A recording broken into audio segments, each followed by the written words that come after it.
एक बार एक आदमी था जो पूरी जिंदगी धन दौलत और सफलता के पीछे भागता रहा। वह इतना व्यस्त था कि अपने परिवार को भी टाइम नहीं दे पा रहा था और ना ही अपने दोस्तों से मिल पा रहा था और ना ही अपने जीवन की छोटी छोटी खुशियों का आनंद ले पा रहा था। वह सोचता था कि जब मैं सफल हो जाऊंगा तो सभी का आनंद लूंगा और सभी दोस्तों से मिलूंगा और परिवार को भी टाइम दूंगा।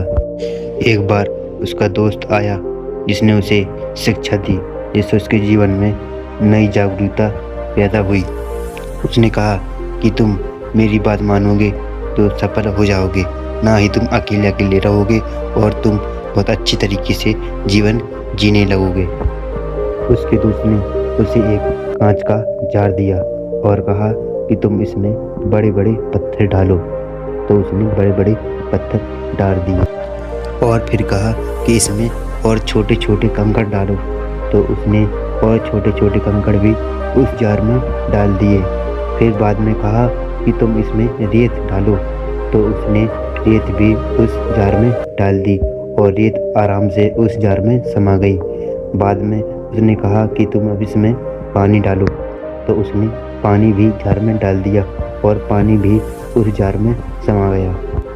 उस आदमी ने मुस्कुराते हुए कहा कि जो बड़े पत्थर हैं वो तुम्हारे जीवन की सच्चाई है और महत्वपूर्ण चीज़ें हैं, और जो छोटे छोटे कंकड़ हैं वो तुम्हारी छोटी छोटी महत्वपूर्ण चीज़ें हैं, और जो रेत है वे तुम्हारी गंदी हैबिट्स और गंदी बातें हैं जो तुम्हारे जीवन में बिल्कुल उपयोगी नहीं हैं। यदि तुम जार में पहले रेत डाल दोगे तो तुम्हें बड़े पत्थर नहीं डाल सकते।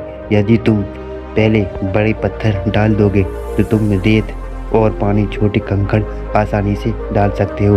यानी कि तुम जीवन में अपने अगर सफल हो जाओगे तो ये छोटी छोटी चीज़ें आसानी से अपने जीवन में उपयोग में ला सकते हो।